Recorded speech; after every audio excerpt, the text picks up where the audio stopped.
Hi friends, मैं आकांक्षा शर्मा जी की with आकांक्षा में आपका स्वागत करती हूँ। फ्रेंड्स, आज हम विज्ञान के सुपर डुपर हिट प्रश्न पढ़ने वाले हैं। बहुत ही शानदार प्रश्न है, लास्ट तक वीडियो देखिएगा। एक एक प्रश्न बहुत इंपॉर्टेंट होने वाला है। इंपॉर्टेंट इसलिए क्योंकि व्यापम पहले भी ऐसे ही पूछ चुका है। इसमें मैंने जीव विज्ञान के प्रश्न लिए हैं। कल शाम को या परसों सुबह में केमिस्ट्री का फिजिक्स का करवाऊंगी। फिजिक्स के लॉजिकली प्रश्न बहुत ज़्यादा पूछे गए हैं। मतलब ऐसा होगा तो ऐसा कैसे होगा, तो ये वाले प्रश्न आपको बहुत अच्छे से कर लेना है, तो वो मैं परसों कराऊंगी। चलिए आज जीव विज्ञान के स्टार्ट करते हैं। पहला क्वेश्चन ये नर्सिंग के पेपर में पूछा गया है, कौन सा द्रव पौधों के रंगे हुए अल्पकालिक मंक को बनाने में प्रयोग नहीं किया जाता। पानी का भी किया जाता है, सैफरन का भी किया जाता है, ग्लिसरीन का भी किया जाता है। नीला मैथिलीन, नीले मैथिलीन का उपयोग अल्पकालिक मंक को बनाने में नहीं होता है। याद रखिएगा, अल्पकालिक मंक को बनाने में किसका प्रयोग नहीं होता है? नीले मैथिलीन का उपयोग नहीं होता है। पेड़ के तनों को सरलता से भेदने के लिए कठफोड़वा जैसे पक्षियों के तेज नुकीले चोंच होते हैं। क्यों होते हैं? देखो, नुकीला चोंच इसलिए होता है कि एक ही जगह पर बल लग पाए। कोई भी चीज़ को नुकीला इसलिए बनाया जाता है कि अपन उसको एक ही जगह पर बल लगा पाए और ज़्यादा फोर्स पड़े। तो बल एक जगह पे केंद्रित होने के लिए, तो पेड़ के तनों को सरलता से भेदने के लिए कठफोड़वा जैसे तेज नुकीले इसलिए होते हैं कि बल एक छोटे से क्षेत्र पर केंद्रित हो जाए। अगला है, नलिकाओं का वह समुच्चय जो हमारे घरों या सार्वजनिक भवनों के बाहित मल को जल उपचार संयंत्र तक ले जाते हैं। मतलब जो हमारे घरों से जो बाहित मल होता है, उसको बाहित मल को जल उपचार संयंत्र तक ले जाते हैं, वो क्या कहलाता है?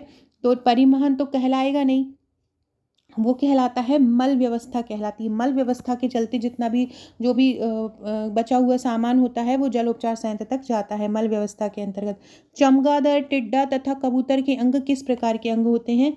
चमगादड़, टिड्डा तथा कबूतर के अंग होते हैं समवृत्तीय अंग। समवृत्तीय क्योंकि इनके ये दिखने में क्या होते हैं, इनकी बाध्य संरचना क्या होती है? लगभग समान होती है, लेकिन इनकी उत्पत्ति क्या होती है? अलग अलग होती है। मतलब जो दिखने में समान होते हैं, कार्य समान होते हैं, लेकिन उनकी उत्पत्ति अलग अलग जगह पर होती है, वो समवृत्तीय अंग कहलाते हैं। याद, एक होता है समजात अंग। समजात में भले ही वो उनके कार्य अलग अलग हों, दिखने में अलग हों, लेकिन समजात मतलब एक ही समय पर उत्पन्न हुए होते हैं, लेकिन एक ही जैसी उत्पत्ति होती है। लेकिन समवृत्तीय अंग वो होते हैं जिनकी उत्पत्ति अलग अलग होती है, काम समान होते हैं। तो चमगादड़, टिड्डा तथा कबूतर कैसे हैं? समवृत्तीय अंग। अधर का विपरीत क्या होता है? अधर, अधर का मतलब क्या होता है? नीचे। तो क्या होता है अधर का? पास, पश्च, पूर्ववर्ती, पार्श्व या पृष्ठीय। तो देखो, सभी जितने भी बहुकोशीय जीव होते हैं वो दो समूहों से मिलकर बने होते हैं। एक होता है अधर और एक होता है पृष्ठीय। पृष्ठीय को डॉर्सल भी बोलते हैं। तो एक और अधर को बोलते हैं वेंट्रल। अधर को क्या बोलते हैं? वेंट्रल। और दूसरे को क्या बोलते हैं? पृष्ठीय। तो अधर का विपरीत होता है पृष्ठीय। तो अधर का विपरीत क्या हो जाएगा? पृष्ठीय। कोई भी बहुकोशीय जीव जिसमें बहुत सारी कोशिकाएं होती हैं वो दो अंगों से मिलकर बनता है। किससे? एक अधर से और एक पृष्ठीय से। अगला क्वेश्चन है, अनुमस्तिष्क का क्या काम है? अनुमस्तिष्क क्या करता है? तो ये पेशियों के सह समन्वय में काम करता है। अनुमस्तिष्क किस में काम करता है? पेशियों का सह समन्वय करता है। याद रखिएगा, अनुमस्तिष्क क्या करता है? पेशियों का सह समन्वय करता है। केवल अंडों की पैदावार के लिए चिकिन प्रजनन करना क्या कहलाता है? केवल अंडों की पैदावार के लिए, मतलब ऐसा नहीं है नॉर्मली विविधता के लिए कर रहे हैं, नहीं, केवल अंडे की पैदावार के लिए ही जो प्रजनन कहलाता है वो कहलाता है लेयर्स। केवल अंडे की पैदावार के लिए चिकिन प्रजनन क्या कहलाता है? लेयर्स कहलाता है। अगला क्वेश्चन है, गाय और भैंस जैसे घास खाने वाले जानवरों के पास क्या होता है? उनके पास एक रोमांथी अमाशय होता है। और रोमांथी अमाशय कितने के साथ मिलकर बना होता है? कितने अमाशयों के साथ मिलकर बना होता है? रोमांथी अमाशय 4 अमाशयों के साथ मिलकर बना होता है। कितने के साथ? 4 अमाशय के साथ मिलकर बना हुआ होता है। स्वपोषी जीवधारियों के लिए ऊर्जा तथा कार्बन की आवश्यकता कहाँ से होती है? प्रकाश संश्लेषण से होती है। इनमें कायांतरण होता है। किस में होता है? मूषक में होता है कायांतरण, अमीबा में होता है, मेढक में होता है, चमगादड़। मेढक में कायांतरण होता है। एक वयस्क का हृदय प्रति मिनट कितनी बार स्पंदन करता है? 72 बार करता है। और जबकि शिशुओं में ये 150 बार धड़कता है। शिशुओं का याद रखिएगा, शिशुओं में कितना होता है? 150 बार होता है। और प्रति स्पंदन मतलब कितना रक्त पंप करता है? 70 ml रक्त पंप करता है। अगला है पाश्चुरीकृत दूध को उबाले बिना भी उपयोग किया जा सकता है क्योंकि ये हानिकारक जीवों से मुक्त है। प्रक्रिया के दौरान दूध को लगभग कितना उबाला जाता है? तो दूध को उबाला जाता है 15 से 30 सेकंड के लिए उबाला जाता है। और कितने तापक्रम पर उबाला जाता है? 70 डिग्री सेल्सियस टेम्परेचर रहता है। लुई पाश्चर ने ये वाली विधि दी थी, इसलिए इसका नाम पाश्चुरीकरण पड़ा है। निम्न से कौन सा जीव प्रोटिस्टा जगत से संबंधित होता है? देखो प्रोटिस्टा जगत से कौन सम्मिलित होता है?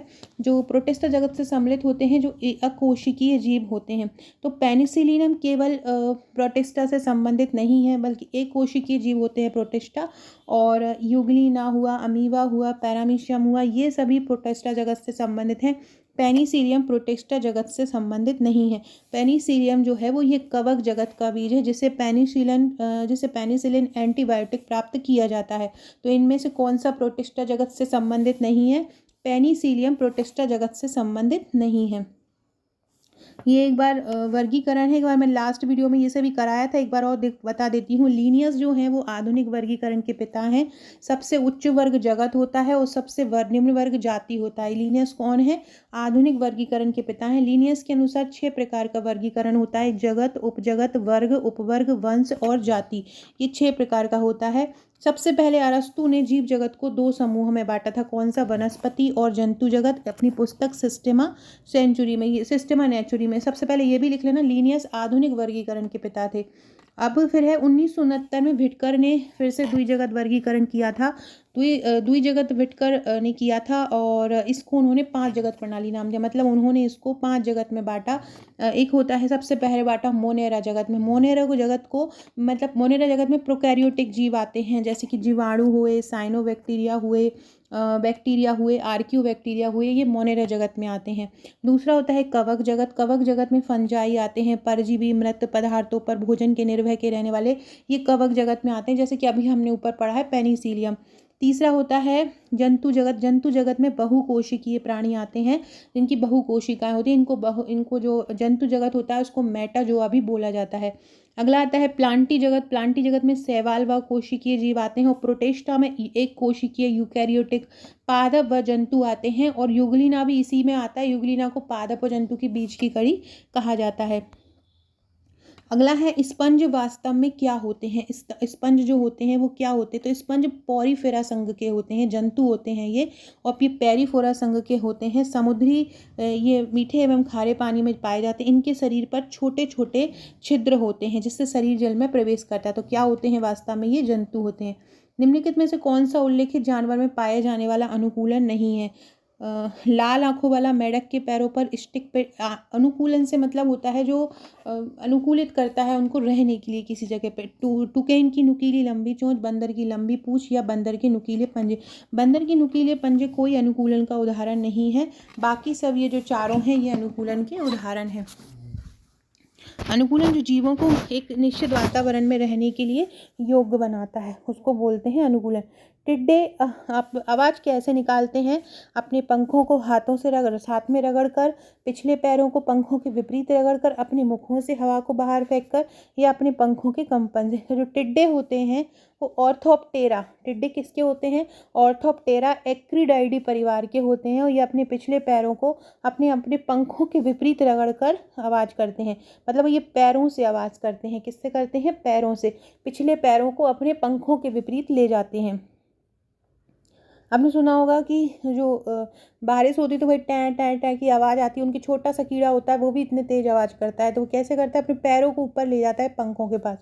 कौन सा जरायुज पशु का एक उदाहरण है? जरायुज पशु वो होते हैं जो स्तनधारी, जो एक मतलब शिशु को जन्म देते हैं, वो होता है जरायुज।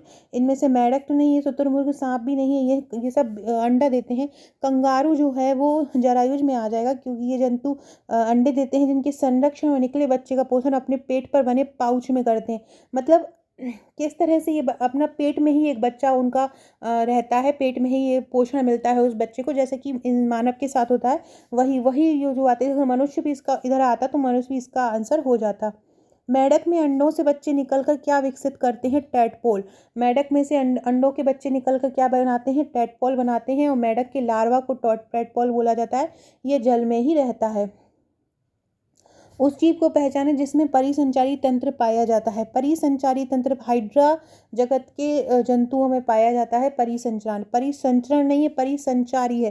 परिसंचारी हाइड्रा में पाया जाता है और हाइड्रा जो है सिलेंट्रेटा वर्ग का जलीय जंतु होता है। ये द्विस्तरीय प्राणी होते हैं तथा इनमें संचारित परिसंचारी तंत्र, श्वसन तंत्र और उत्सर्जी तंत्र का अभाव होता है। कौन सा जीव प्रोटिस्टा जगत से नहीं है? पेनिसिलियम जीव प्रोटिस्टा जगत से नहीं है। किस जीव का गलत जीवों द्वारा प्रतिनिधित्व किया है? मैमिलिया, चमगादड़, डॉल्फिन, व्हेल, एकाइनोडर्मेटा, स्टारफिश, समुद्री ककड़ी, समुद्री अर्चिन, एम्फीबिया, टोड, सैलामिड। को एम्फीबिया टोड नहीं है। एम्फीबिया वो होते हैं जो उभयचर होते हैं, जल में और थल में दोनों में रह सकते हैं। माता पिता अमीबा के 3 लगातार द्वि आधारी विखंडन से बनी अमीबा की संख्या कितनी होंगी? तो अमीबा जैसे कि 1 है तो 1 से बना ये 2 और फिर इससे कितने बनेंगे? ये 2 बनेंगे और इससे कितने बनेंगे? 2। तो कितना हो जाएगा? टोटल 4 हो जाएगा। जलीय जंतु, सॉरी फ्रेंड, इसका आंसर 8 होगा। 1 होगा, ये 2 गए, ये 2 बन गए और फिर इससे और फिर ये इससे 2 बार हुआ है ना, इसलिए 3 बार हुआ है, इसलिए 2 बार होता तो क्या हो जाता? 4 बार हो जाता। लेकिन विखंडन कितने बार बोला है इन्होंने? 3 बार बोला है, इसलिए आंसर क्या हो जाएगा? 8 हो जाएगा। एक बार में ये हो गया, फिर दूसरी बार में ये हो गया, दूसरी बार में 4 बन गए, फिर ये यहाँ से ये टोटल 8 हो गए। जलीय जंतु पानी में जो निषेचन करते हैं उसको क्या बोलते हैं? बहानिषेचन। जलीय जंतु जो बाहरी करते हैं वो क्या होता है? बहानिषेचन होता है। कौन ऊतक की मरम्मत में मदद करता है और अंग के अंदर की जगह को भरता है? एरियोलर ऊतक करता है। आयोडीन और पोटेशियम का प्रमुख स्रोत कौन सा होता है? आयोडीन और पोटेशियम का प्रचुर स्रोत है कैल्प। क्या है आयोडीन पोटेशियम का प्रचुर स्रोत? वो है कैल्प। अगला है सेलुलोज को पचाने के लिए दीमक की आंत में क्या होता है? दीमक की आंत में होते हैं बैक्टीरिया, मतलब जीवाणु। सेलुलोज को पचाने के लिए दीमक की आंत में क्या होता है? सेलुलोज को पचाने में दीमक की आंत में होते हैं जीवाणु, याद रखिएगा जी। सेलुलोज को कौन पचाता है? जीवाणु। वायरस को जीवित और अजीवित चीज़ों के बीच सीमांत की तरह रखा जाता है। क्यों रखा जाता है? क्योंकि ये जीवित कोशिका में ही वंश वृद्धि कर सकते हैं और शरीर के बाहर ये मृत अवस्था में रहते हैं, परंतु शरीर के अंदर ये जीवित रहते हैं। तो मतलब ये पोषक होस्ट के शरीर के अंदर ही रहते हैं। एकत्रित की गई जीवों की जातियां जो एक दूसरे से समानता रखती हैं क्या कहलाती हैं? वंश कहलाती हैं। संयुक्त नेत्र की उपस्थिति किस वर्ग का लक्षण है? संयुक्त नेत्र आर्थ्रोपोडा जगत में पाए जाते हैं। संयुक्त नेत्र कहाँ पाए जाते हैं? आर्थ्रोपोडा जगत में संयुक्त नेत्र पाए जाते हैं। ये बहुत इंपॉर्टेंट है, याद रखिएगा। संयुक्त नेत्र कहाँ पाए जाते हैं? आर्थ्रोपोडा जो कीड़े मकोड़े आते हैं आर्थ्रोपोडा में, उनमें संयुक्त नेत्र पाया जाता है। फ्रेंड्स, सभी लोग कमेंट जरूर कीजिएगा। जो लोग भी वीडियोस देख रहे हैं, जिनको भी मेरे वीडियोस पसंद आते हैं, कमेंट जरूर किया कीजिए सभी लोग। मैं आप सभी लोगों के कमेंट पढ़ूंगी, तो जो भी मेरे वीडियोस देख रहे हैं, जिनको मेरे वीडियोस के क्वेश्चन पसंद आ रहे हैं और चाहते हैं कि और लेके आऊँ, तो सब लोग कमेंट जरूर कीजिएगा। ये बताइएगा कमेंट करके कि आर्थ्रोपोडा संघ में कौन कौन से जंतु आते हैं। सभी लोग अपनी जो जो जिसको पता हो वो कमेंट बॉक्स में बताइएगा कि आर्थ्रोपोडा में कौन कौन से जंतु आते हैं।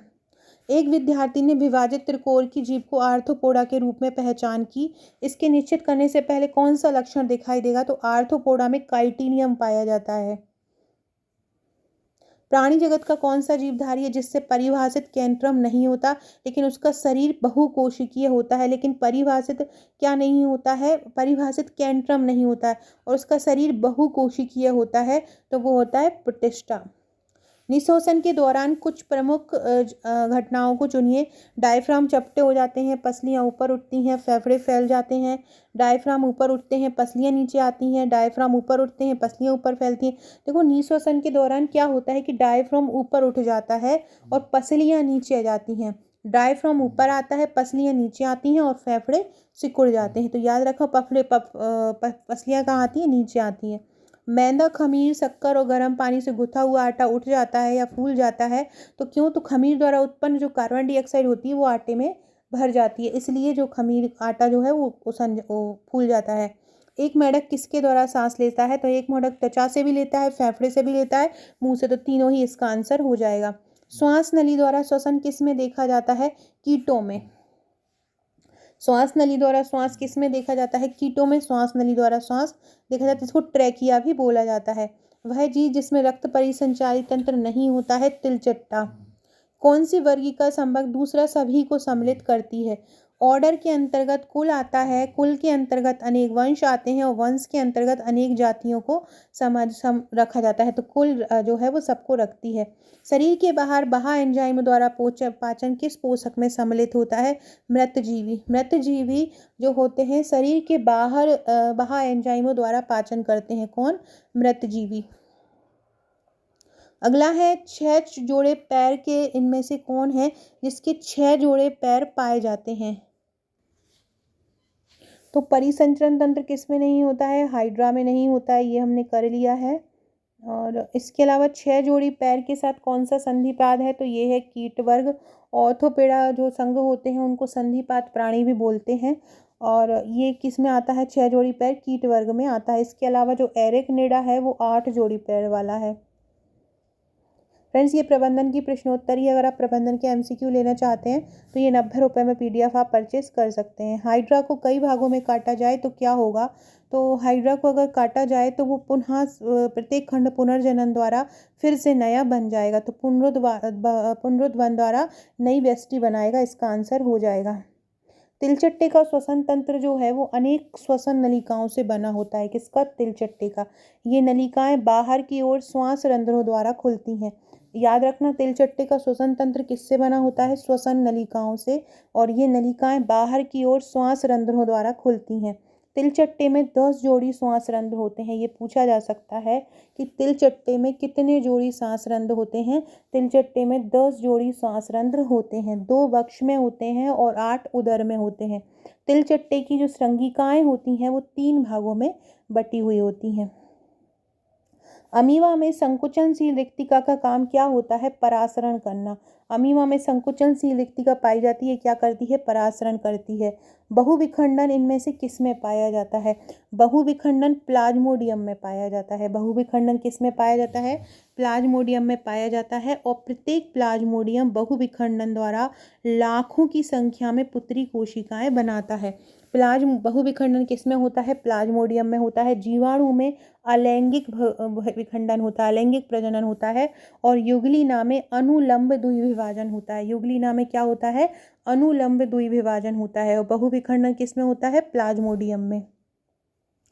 यूरिकोटेलिक वे जंतु होते हैं जो कि अपशिष्ट पदार्थों का निष्कासन किस में करते हैं? यूरिक अम्ल में करते हैं। किस जंतु में पश्चपात का अवशेष पाया जाता है? अजगर में। अजगर में ऐसा पाया जाता है कि पहले इसमें पश्चपाद होंगे और अब वर्तमान में नहीं होते हैं। ये छोटे छोटे उभारों के रूप में शरीर पर दिखते हैं। अगला क्वेश्चन है, निम्नलिखित में से कौन अन्य 3 से अलग है? मछली, झींगा, केकड़ा और घोंगा। तो देखो, मछली, झींगा, केकड़ा ये ऑर्थोपोडा संघ के हैं। और ये जो घोंगा है वो एक अलग है, पॉरीफेरा संघ का है। 6 जोड़ी पैरों की इसमें कौन सा है? मैंने अभी बताया है, कीट वर्ग आ जाएगा। टेडपोल में अधूरे विकास का कारण क्या होता है? टेडपोल में अधूरे विकास का कारण है कि इसमें थायरॉक्सिन का अपर्याप्त उत्पादन होता है। थायरॉक्सिन के अपर्याप्त उत्पादन के कारण टेडपोल का अधूरा विकास होता है। शिशु प्रजक कौन है जो शिशु को पैदा करते हैं? मनुष्य है। कीटों की वायु प्रणाली क्या कहलाती है? श्वास रंध्र कहलाती है। या क्या कहलाती है? श्वास रंध्र। ट्रैकिया भी इसको बोलते हैं। तो कीटिया की वायु नली क्या कहलाती है? श्वास रंध्र कहलाती है। किंगफिशर प्राणी प्लवक मछली एवं पादप प्लवक में से बनी जलीय खाद्य श्रृंखला में कौन से एक जीव में हानिकारक रासायनिक DDT की अधिकतम सांद्रता होने की संभावना होती है? DDT मतलब ज़्यादा किस में होता है? किंगफिशर में DDT की संभावना ज़्यादा होती है। ये DDT की अधिक सांद्रता का संकेत है कि किंगफिशर जो होते हैं वो कोरोसीफॉर्म वर्ग के चमकीले पक्षी होते हैं। इनमें से विषम चिन्ह कौन है? जेलीफिश। जेलीफिश फिश नहीं है, बाकी सब ये फिश है। जेलीफिश एक फिश नहीं होती है। जेलीफिश में फिश की तरह रीढ़ की हड्डी नहीं होती है। इनमें से कौन सा स्तनपायी है जो अंडे देता है? ओपोसम, ओटर, कंगारू, डक बिल्ड प्लैटिपस। तो इस डक बिल्ड प्लैटिपस जो है अंडे देता है। स्पंज क्या होता है? स्पंज एक अमेरुदंड पोरीफेरा संघ का समुद्री जीव होता है। यह मीठे एवं खारे पानी में पाया जाता है। और इसमें जंतु एक दूसरे से चिपके रहते हैं। ये एकमात्र ऐसे जंतु हैं, चल फिर नहीं सकते हैं। ये लाल एवं हरे रंग में पाए जाते हैं। इनका शरीर पौधों की तरह शाखा युक्त होता है। अमीबा के आभासी पैर क्यों होते हैं? तो भोजन पकड़ने के लिए और गति करने के लिए होते हैं। तिलचट्टा का बाह्य कंकाल किससे बना होता है? तिलचट्टा का बाह्य कंकाल काइटिन से बना हुआ होता है। चिड़िया की चोंच में दांतों की संख्या कितनी होती है? तो चिड़िया की चोंच में दांत नहीं होते हैं। जब हम वर्गीकरण में जाति से जगत की ओर जाते हैं तो समान लक्षणों की संख्या क्या होती है? घटती जाती है। वंश प्रदर्शित करते हैं। वंश जीव वैज्ञानिक वर्गीकरण में एक श्रेणी होती है। ये एक दूसरे से समानता रखने वाले कई सारे जीवों की जातियां होती हैं, मतलब घनिष्ठता से जुड़ी जातियों का समूह होते हैं। प्रोटिस्टा से संबंधित कौन नहीं है? प्रोटिस्टा जो होते हैं वो एक कोशिकीय यूकैरियोटिक जीव होते हैं। इसमें हम कवक अथवा कीचड़ में उगने वाले जो कवकों को रखा जाता है। तो अब पंख जो फफूंदी होगी वो इसमें नहीं, उसमें इससे संबंधित होगी। वे पशु जिसमें जलवाही का तंत्र पाया जाता है क्या कहलाते हैं? स्पंज और हाइड्रा। स्पंज और हाइड्रा में जलवाही का तंत्र पाए जाते हैं। निम्न में से कौन सा द्विपार्श्व सम्मिति वाला जीव है? केंचुआ द्विपार्श्व सम्मिति वाला है। इसमें शरीर में खंड बने हुए होते हैं काइटिन के। सबसे बड़ा स्थलीय जीव कौन सा है? अफ्रीकी हाथी सबसे बड़ा स्थलीय जीव है, किंतु पृथ्वी पर सबसे बड़ा जीव अगर पूछें तो नीली व्हेल है। अभी पूछ रहे हैं सबसे बड़ा स्थलीय जीव पूछ रहे हैं। जो पूरा है नीली व्हेल तो जल में है, स्थलीय पूछ रहे हैं इसलिए अफ्रीकी हाथी है। उस फाइलम का नाम बताइए जिसमें पशु में जल संवहनीय तंत्र होता है। इकाइनोडर्मेटा। इकाइनोडर्मेटा जो पशु होते हैं उनमें जल संवहनीय तंत्र, क्योंकि ये जल में पाए जाते हैं। स्टारफिश हुआ, होलोथूरिया हुआ, ये रहते हैं। पादपों की गिलानी का क्या कारण होता है? पादपों की गिलानी का कारण होता है बाष्पोत्सर्जन। मतलब पादपों की जो गिलानी होती है, विल्टिंग हो जाती है, वो क्या कारण होता है? बाष्पोत्सर्जन अधिक होना। हमें जैव विविधता को संरक्षित रहने की क्यों आवश्यकता है? जानवरों के शिकार में, वन को रिजर्व में, या वन तेजी से नगरीकरण में। तो जैव विविधता के लिए वन को रिजर्व बनाए रखने में इसके लिए आवश्यकता है। उपार्जित लक्षणों की वंशागति का सिद्धांत किसने दिया? लेमार्क ने दिया। पक्षियों, चमगादड़ों और कीटों के पंख किसके अंग हैं? ये अनुरूप अंग या समवृत्ति अंग कहलाते हैं। पक्षियों, चमगादड़ों और कीटों के अंग। उपार्जित लक्षणों की वंशावती किसने दी? लेमार्क ने दी। जीवों की उत्पत्ति के लिए सबसे स्वीकार करने वाली सबसे ज़्यादा परिकल्पना है वो कौन सी है? जैव रासायनिक जीवन की उत्पत्ति। कीट और चमगादड़ के पंख किस में आते हैं? तो कीट और चमगादड़ के पंख विषम जातीय में आते हैं। जब समवृत्ति ऑप्शन नहीं है तो क्या लगा देंगे? विषम जातीय। योग्यतम की उत्तरजीविता का सिद्धांत किसने दिया था? डार्विन ने दिया था अपनी पुस्तक ऑरिजिन ऑफ स्पीसीज में। कौन सा समजातीय अंग नहीं है? आलू और शकरकंद समजातीय नहीं है, बाकी सभी समजात हैं। आलू में विटामिन सी, पोटेशियम पाया जाता है, वहीं शकरकंद में मैग्नीशियम, फास्फोरस, आयरन पाया जाता है।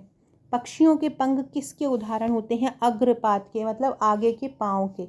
पक्षी पंखों के द्वारा अपने चल भी सकता है, मतलब उसको अग्रपाद बोला जाता है। तो पक्षियों के पंख किसके उदाहरण है? अग्रपाद के उदाहरण है पक्षियों के पंख। पक्षियों का शरीर 3 भागों में बटा हुआ होता है, सिर, गर्दन और धड़, और इनका जो शरीर होता है पंखों से बटा हुआ होता है। इनके जबड़ों में दांत नहीं होते और ये श्रृंगी होते हैं। किस युग में जीवन उपस्थित था? ओजोइक युग में जीवन अनुपस्थित था। किस में अनुपस्थित था? आर्कियोजोइक में था, पैलियो में भी था, प्रोटेरियो में भी था। ओजोइक काल में जीवन अनुपस्थित था। ये देखो फ्रेंड्स, ये डेंड्राइट का मैंने चित्र बताया। एक बार पेपर में ये डेंड्राइट भी बना हुआ आया था, उसमें ये यहाँ पे लिख दिया था ए और बी, ये लिख दिया था ए है, ये बी है, तो आप वो वहाँ पे आपको पता होना चाहिए कहाँ पर क्या आएगा, इसलिए मैं ये चित्र लेके आई हूँ। तो ये जो निकले हुए जो रहते हैं उनको, ये जो बीच में जो रहता है इसको बोलते हैं नाभिक, और ये जो निकला हुआ रहता है ऐसा, इसको बोलते हैं डेंड्राइट, और जो अंदर भरा हुआ होता है वो उसको बोलते हैं साइटोन। और ये जो निकला हुआ है ना, ये फर टाइप की निकली हुई डेंड्रॉन कहलाते हैं। इसके बाद ये पूरी की पूरी सीट कहलाती है नाभिक की। इसके अंदर जो भरा है ये साइटोन कहलाता है। ये जो बीच का जो हिस्सा है ये एक्सॉन कहलाता है। ये जो ये नली टाइप गई है ये एक्सॉन कहलाते हैं। इसको तंत्रिकाक्ष या एक्सॉन भी बोलते हैं, या माइलिन शीथ भी इसको बोला जाता है, या एक्सॉन बोला जाता है।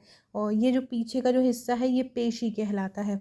इस प्रकार ये एक तंत्रिका कोशी है, इसको याद रखना। ये जो बीच की जो हिस्सा गया है ये क्या कहलाता है? एक्सॉन कहलाता है। अंदर जो भरा होता है वो साइटोन कहलाता है। और ये जो ये हिस्सा है ये डेंड्रॉन कहलाता है। इसमें जो अंदर भरा है कण जो भरे हैं वो निसेल्स कण कहलाते हैं। देखो इस प्रकार का क्वेश्चन आया था। न्यूरॉन में चित्र 1, 2, 3 और 4 को पहचानिए। 1 पे क्या है, 2 पे क्या है, 3 पे क्या है। तो इस प्रकार से आपको पता होना चाहिए। किस मांसपेशी में दिए हुए मानदंड पाए जाते हैं? स्पिंडल आकार, बिना किसी सीमा और एकल नाभिक के। तो ये प्रायः हमारे अनैच्छिक अंगों में पाए जाते हैं। स्पिंडल आकार, बिना किसी सीमा और एकल नाभिक के कहाँ पाए जाते हैं? अनैच्छिक अंगों में पाए जाते हैं। अवायवीय श्वसन किसको प्रदर्शित करता है? अवायवीय श्वसन किण्वन को प्रदर्शित करता है। अवायवीय श्वसन किसको बताता है? किण्वन को बताता है। किण्वन एक जैव रासायनिक क्रिया होती है और अवायवीय श्वसन इसी को ही बताता है। मछली के हृदय में कक्षकों की संख्या कितनी होती है? मछली के हृदय में 2 कक्षक होते हैं, 2 चैम्बर होते हैं जो रक्त को गिल में पंप करता है। अपचयन प्रक्रिया के रूप में किसको माना जाता है? हाइड्रोजन का निष्कासन। हाइड्रोजन के निष्कासन को क्या माना जाएगा? अपचयन प्रक्रिया के रूप में किसको नहीं माना जाता है? तो हाइड्रोजन का निष्कासन जो है, अपचयन का मतलब होता है हाइड्रोजन का जुड़ना, और ऑक्सीकरण का मतलब होता है ऑक्सीकरण का जुड़ना, और अपचयन का मतलब होता है हाइड्रोजन का जुड़ना। तो इसलिए हाइड्रोजन के निष्कासन को अपचयन नहीं माना जाएगा। अगला क्वेश्चन है, अंतः श्वसन के दौरान फेफड़े हवा से क्यों भर जाते हैं? तो अंतः श्वसन के दौरान पसलियों में क्या होता है? ऊर्ध्वमुखी एक गति होती है, और ऊर्ध्वमुखी एक और बाहरी गति होती है, और डायफ्राम में अधोमुखी गति होती है। ऊर्ध्वमुखी गति किसकी में? ऊर्ध्वमुखी पसलियों में गति होती है, और डायफ्राम में अधोमुखी गति होती है, इसलिए फेफड़ों में हवा भर जाती है। मध्य कान में कंपन 3 हड्डियों में दिखते हैं, वो कौन कौन से होते हैं? वो होते हैं हैमर, एनविल व स्टिरअप। 3 हड्डियों में दिखता है मध्य का जो कान। क्या में होता है? एक तो होता है हैमर, एक होता है एनविल और एक होता है स्टिरअप। 3 भागों में दिखता है मध्य का कान। उस जीव को पहचानिए जो अपनी त्वचा से सांस लेता है। केंचुआ। केंचुआ एनालिडा संघ का है और वो अपनी त्वचा से सांस लेता है। दंत क्षय का क्या कारण होता है? तो दंत क्षय में बैक्टीरिया जो है बचे हुए भोजन पर शुगर का अनुविभाजन से बने शुगर को कोटेड कर देता है, जिससे एसिड बन जाते हैं और दांत क्षय हो जाते हैं। तो दंत क्षय बैक्टीरिया द्वारा बचे हुए भोजन पर शुगर के अनुविभाजन से बनता है। बॉल्व जैसे फ्लैप जो भोजन को श्वास नली में प्रवेश करने से रोकते हैं क्या कहलाते हैं? एपिग्लॉटिस या कंठच्छद कहलाते हैं। वॉल्व जैसे फ्लैप जो भोजन को श्वास नली में प्रवेश करने से रोकते हैं क्या कहलाते हैं? एपिग्लॉटिस या कंठच्छद कहलाते हैं। जठर रोग को रोकना तथा जठर रस, अग्नाशयी रस एवं पित्त रस के स्रावन को प्रेरित करने वाले हार्मोन कौन है जो जठर रस को रोकते हैं और अग्नाशयी को प्रेरित करते हैं? तो वो हैं एंटेरोगेस्टारिन, गैस्ट्रीन, पैंक्रियोजाइमिन और सीसीके। मतलब एंटीरोगेस्टिरॉन है और गैस्ट्रीन है, पैंक्रियोजाइमिन है और सीसीकी है। तो ये आपका आंसर हो जाएगा। छोटी आंत में मौजूद जो उंगली जैसी संरचना होती है जिसे विली कहते हैं, किस में मदद करती हैं? तो ये आमेलन की क्रिया में मदद करते हैं। मानवीय आंत की उंगलियों में एक समान प्रवर्ध निकले रहते हैं। ये क्या करते हैं? प्रवर्ध भोजन के अपशोषण में सहायता करते हैं। 2 तंत्रिकाओं के बीच की संधि क्या कहलाती है? अंतर्ग्रंथन। 2 तंत्रिकाओं के बीच की संधि क्या कहलाती है? 2 तंत्रिकाओं के बीच की संधि अंतर्ग्रंथन कहलाती है।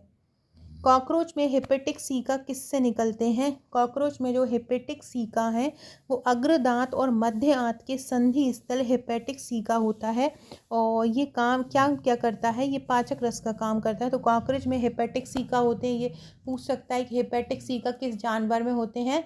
तो कॉकरोच में होते हैं। और कहाँ से निकलते हैं? मध्य आंत से निकलते हैं। कॉकरोच में पेंटुली कहाँ स्थित होता है? कॉकरोच में पेंटुली टॉर्सस में स्थित होता है। और कॉकरोच में पेंटुली कहाँ होता है? टॉर्सस में। ये भी पूछ सकते हैं कि पेंटुली किस में पाया जाता है, तो आपको याद रखना है कि पेंटुली कॉकरोच में पाया जाता है। फ्रेंड्स, ऐसे ही क्वेश्चन पूछे गए हैं। देखो आप, ये समग्र सुरक्षा सामाजिक सुरक्षा विस्तार अधिकारी के पेपर में पूछा है। तो कॉकरोच में पेंटुली कहाँ होते हैं? टॉर्सस में होते हैं। प्लेंटुली कहाँ होते हैं? टॉर्सिस में। और प्लेंटुली कहाँ पाए जाते हैं? कॉकरोच में। जीवों का अनुकूलन होता है निर्मोचन, कायांतरण, वंशागत या उपार्जित होता है। तो जो अनुकूलन वो उपार्जित लक्षणों के कारण होती है, जो अचानक से पैदा हो जाते हैं। कॉकरोच और केंचुए के बीच जो समान लक्षण होता है वो क्यों होता है? तो देखो, जो कॉकरोच और जो केंचुए होते हैं वो ऑर्थोपोडा संघ के आते हैं और ये अविकसित वेह तंत्र होता है। उच्च कसीरे की कोशिकाओं में ये पाए जाते हैं। तो उत्सर्गिकाओं द्वारा उत्सर्जन इनमें होता है। पट्टीदार पेशी के बारे में बताइए। जो असत्य कथन है, अनैच्छिक नहीं होती हैं पट्टीदारी पेशियाँ, ये हाथ पैर में आदि में पाई जाती हैं। तो पट्टीदार पेशियाँ क्या नहीं होती हैं? अनैच्छिक। पेशी की विशेषताओं के बेमेल समूह को पहचानिए। चिकनी पट्टियाँ तर्करूप होती हैं, इनमें अनैच्छिक गति होती है जो कि पश्च मस्तिष्क के सेरेबेलम द्वारा नियंत्रित होती हैं। तो ये चिकनी बिना पट्टीदार नहीं होगा, पट्टीदार होगा। अगला है, प्रत्येक वृक्क डैश कहलाने वाली लगभग लाखों छोटी नलिकाओं से बना होता है। नेफ्रॉन एक प्रकार का पूरक संयोजक होता है जो त्वचा को मांसपेशियों से जोड़ता है। त्वचा को मांसपेशियों से कौन जोड़ता है? तथा अंगों को यथावत रखता है। एरियोलर एक संयोजक ऊतक होता है जो त्वचा को मांसपेशियों द्वारा जोड़ता है। पैकेट जिसमें विनाशात्मक एंजाइम होते हैं लाइसोसोम कहलाता है। माइटोकॉन्ड्रिया एवं प्लास्टिड को अर्ध स्वायत्त कोशिकांग क्यों बोलते हैं? क्योंकि इनमें डीएनए, आरएनए, राइबोसोम और एंजाइम होता है। मनुष्यों में शाखित कोशिका का उदाहरण क्या है? तंत्रिका कोशिका। वृक्षिका में क्या पाए जाते हैं? ऊतक पाए जाते हैं। तंत्रिकीय ऊतक पाए जाते हैं वृक्षिका में। उपकला ऊतकों के में कौन सा कार्य अनुपयुक्त होता है? तो इसमें शरीर के अंगों में आवरण बनाने का कार्य उपकला ऊतक द्वारा किया जाता है। अधिक अमीनो अम्लों का यूरिया में परिवर्तन कहाँ पर होता है? यकृत में होता है। कौन सा स्तनधारी वर्ग का लक्षण नहीं है? जीवा, सिकुड़ी, स्तनधारी, डायफ्राम या मेरुदंड। तो ये सभी स्तनधारी के लक्षण होते हैं। जीवा कशु स्तनधारी, स्तनधारी ग्रंथि जीवा कशुरुकी नहीं होता है, बाकी सब स्तनधारियों में होते हैं।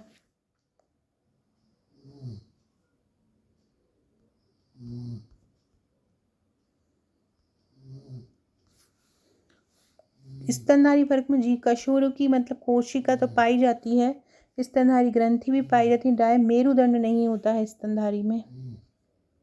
कौन सी विशेषता फाइलम कार्डेटा के लिए गलत है?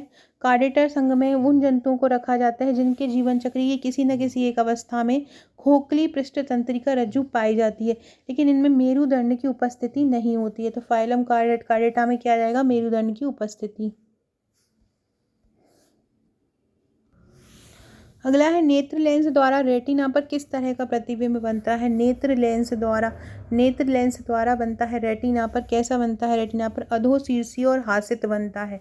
रेटिना पर कैसा बनता है? अधोशीर्षीय और हासित प्रतिबिंब बनता है। ये कुछ लाइनें हैं, याद रखिएगा। सबसे पतली त्वचा आँख की होती है। सबसे बड़ी नस होती है इंफीरियर कॉर्प।